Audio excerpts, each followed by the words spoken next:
I am Rajkumar Roth, a member of Parliament of India. Today I have the privilege of addressing the United Nations Forum on behalf of the indigenous people of India. Today our population is approximately 140 million. Therefore, it is evident that India's scheduled tribe of the country's indigenous peoples. I am proud to belong to Bhil indigenous community of India and it is honor to represent my community. Thank you, जोहार। नमस्कार, राजस्थान संवाद पर आपका स्वागत है। कभी कभी इतिहास बहुत ऊंची आवाज में नहीं लिखा जाता, वो कुछ मिनटों के भाषण में दर्ज हो जाता है। जरा कल्पना कीजिए, स्विट्जरलैंड का शहर जिनेवा, संयुक्त राष्ट्र का विशाल सभागार, दुनिया के अलग अलग देशों से आए प्रतिनिधि अपनी अपनी बात रखने के लिए मौजूद हैं। कोई जलवायु परिवर्तन पर बोल रहा है, कोई युद्ध पर, कोई मानवाधिकारों पर। तभी भारत से एक युवा सांसद खड़ा होता है, चेहरे पर आत्मविश्वास, आवाज में ठहराव और दिल में अपने समाज की बात दुनिया तक पहुंचाने का संकल्प। वो बोलना शुरू करता है, I am Rajkumar Roth, a member of Parliament of India. I am Rajkumar Roth, a member of Parliament of India. Today I have the privilege of addressing the United Nations Forum on behalf of the indigenous people of India. First of all, I would like to refute the claim has been repeated made by the government of India at the United Nations since the 1880s that there are no distinct indigenous people in India.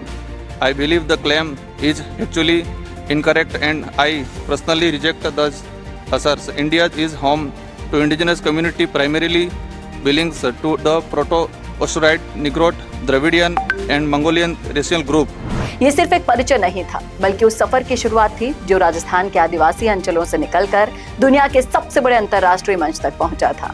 लेकिन असली कहानी इस परिचय से नहीं, उस सवाल से शुरू होती है जिसे शायद करोड़ों भारतीयों ने कभी गंभीरता से सोचा ही नहीं। आखिर एक भारतीय सांसद संयुक्त राष्ट्र के मंच पर आदिवासी समाज की बात क्यों कर रहा है?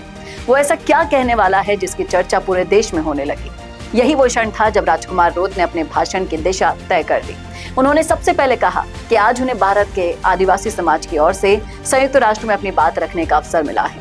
सोचिए, संसद तक पहुंचना किसी भी जनप्रतिनिधि के लिए बहुत बड़ी उपलब्धि होती है, लेकिन संसद से निकलकर पूरी दुनिया के सामने अपने समाज की आवाज बन जाना, ये सिर्फ सम्मान नहीं बल्कि बहुत बड़ी जिम्मेदारी होती है। शायद इसी जिम्मेदारी को महसूस करते हुए उन्होंने अपने भाषण में एक ऐसा दाव रखा जिसने सभी का ध्यान अपनी ओर खींच लिया।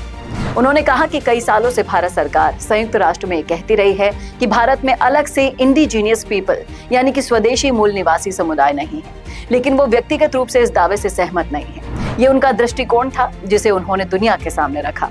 इसके बाद उन्होंने अपने तर्क रखने शुरू किए।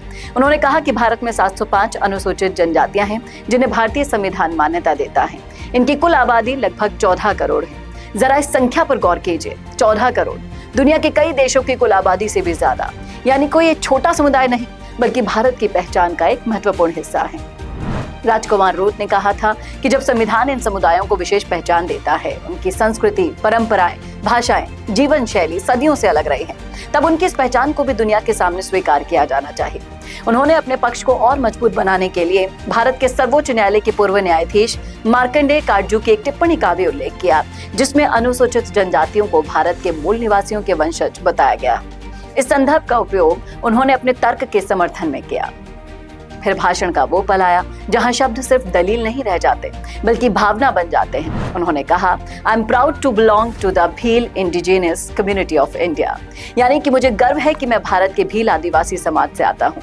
और ये वाकई किसी राजनीतिक घोषणा से ज्यादा अपनी जड़ों पर गर्व की अभिव्यक्ति था। एक ऐसा गर्व जो किसी पद से नहीं, अपनी पहचान से पैदा होता है। और शायद यही कारण था कि भाषण के अंत में उन्होंने सिर्फ थैंक यू नहीं कहा, बल्कि आदिवासी परंपरा के अनुसार जोहार कहकर अपना संबोधन समाप्त किया।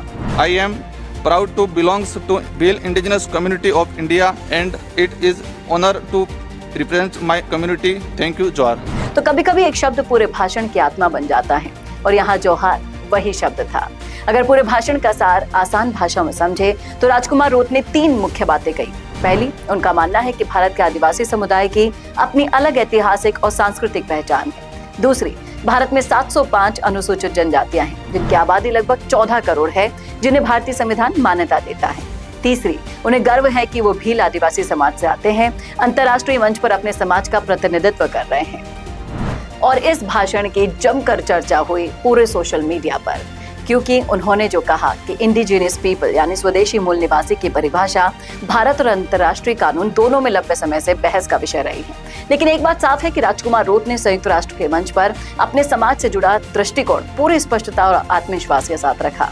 इतिहास में भाषणों की उम्र इस बात से तय नहीं होती कि वो कितने मिनट लंबे थे, बल्कि इस बात से तय होती है कि उन्होंने कितने लोगों को सोचने पर मजबूर किया। जिनेवा में दिया गया भाषण भी उन भाषणों में शामिल हो गया जिसने एक महत्वपूर्ण बहस को अंतर्राष्ट्रीय मंच पर फिर से सामने ला दिया। आने वाला समय तय करेगा कि इसे लोग किस रूप में याद रखेंगे, लेकिन इतना निश्चित है कि इस मंच पर दिया गया एक युवा सांसद द्वारा यह भाषण जब पूरी दुनिया के सामने अपनी पहचान, अपने समाज और अपने दृष्टिकोण को लेकर आया और सिर्फ एक शब्द के साथ खत्म किया, जोहार। तो इस पूरे भाषण का आप पर कितना असर पड़ा? आप आदिवासी हैं तो भी, नहीं है तो भी, ये बताइएगा जरूर कमेंट करके कमेंट बॉक्स में। कैसा लगा वीडियो बताना ना भूलेगा और ऐसे और वीडियोस के लिए देखते रहिए आपका अपना राजस्थान संवाद। नमस्कार।